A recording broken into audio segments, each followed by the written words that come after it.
Okay, what we've done, I'll show you. Undone the 3 screws around here, loosened him off, freed him up a little bit, put him back down because I was suspecting that they were sticking because we were getting a misfire every now and then. So they're moving at the same pace now.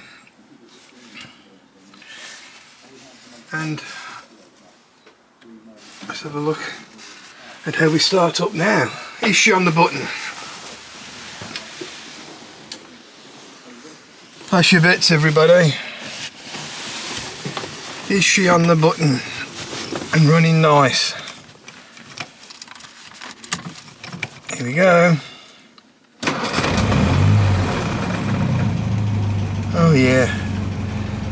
It's a bit of an Italian tune-up, I must admit. Took around the block.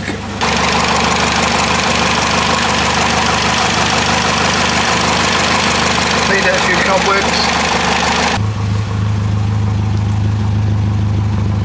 Not too bad in there, nice colour. Only doing about 5 miles.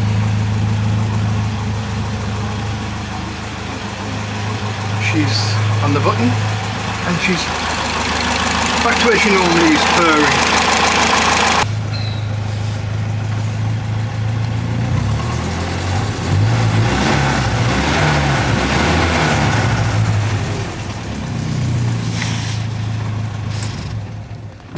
Right, let's come back when this bloody weather picks up a bit more.